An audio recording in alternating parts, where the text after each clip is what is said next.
Atau para guru-guru sekolah minggu dan orang tua. Pada kitab 1 Korintus kita menemukan beberapa pandangan yang sangat jelas mengenai persoalan yang dihadapi jemaat. Dan Paulus hadir dengan nasihat, dengan ajaran, dan pandangan dengan tujuan jemaat Korintus itu dapat hidup dengan menjaga keutuhan. Sebab mereka sedang mengalami konflik atau perselisihan yang menyebabkan perpecahan di dalam jemaat. Demikian halnya Injil Markus, beberapa ayat yang kita baca tadi tentang perjamuan malam Tuhan Yesus dengan para muridnya adalah Injil yang bertujuan untuk memberitakan bahwa Yesus Kristus adalah sungguh-sungguh anak Allah bagi orang-orang Yahudi maupun juga non-Yahudi. Nah, pada zaman Paulus, jemaat Korintus melaksanakan perjamuan kudus. Tadi Engku Mason sudah menyinggung banyak. Sayangnya perjamuan kudus yang mereka adakan atau mereka lakukan dengan cara dan sikap yang salah. Mereka tidak memaknai perjamuan kudus sebagai sarana untuk mengingat kasih dan pengorbanan Kristus. Sebaliknya, momen ini menjadi kesempatan untuk makan dan minum anggur sepuasnya.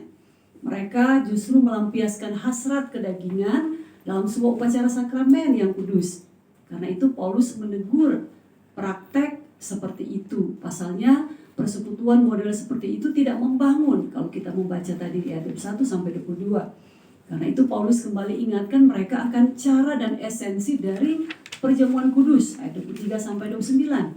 Ia tidak ingin jemaat Korintus menjadikan perjamuan kudus sebagai ritual keagamaan belaka tanpa pemahaman makna. Jadi Paulus meminta mereka untuk mengintrospeksi diri.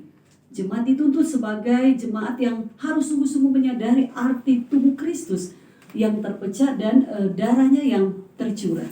Nah, tadi juga sudah dijelaskan oleh Engku Mason bahwa kalau kita mengikuti sejarah bangsa Israel dalam perjamuan makan Paskah, elemen-elemen penting perlu dijelaskan oleh kepala keluarga Yahudi dalam perjamuan itu.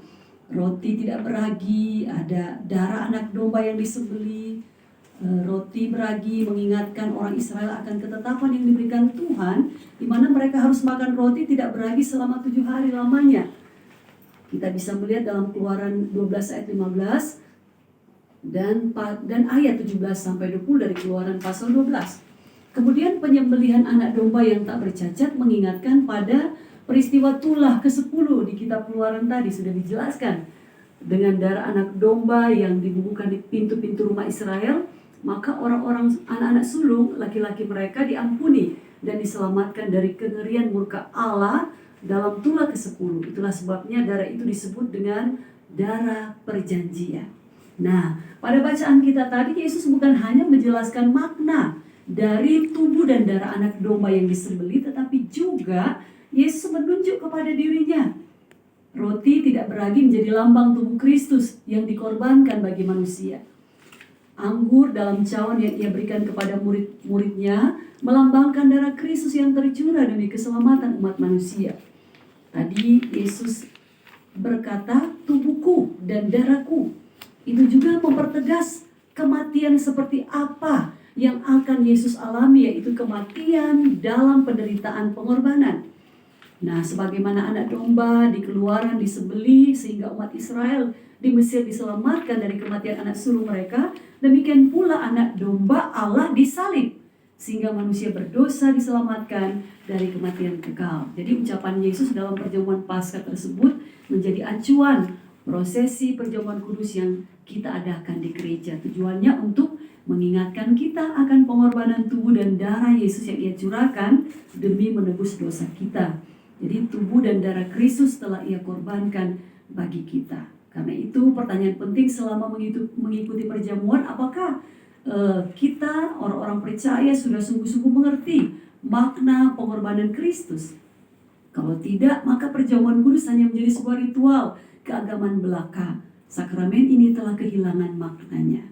Sebab itu melalui firman Tuhan ini sebagai guru-guru, pelayan anak, orang tua, mari kita kembali evaluasi diri dalam mengikuti perjamuan kudus.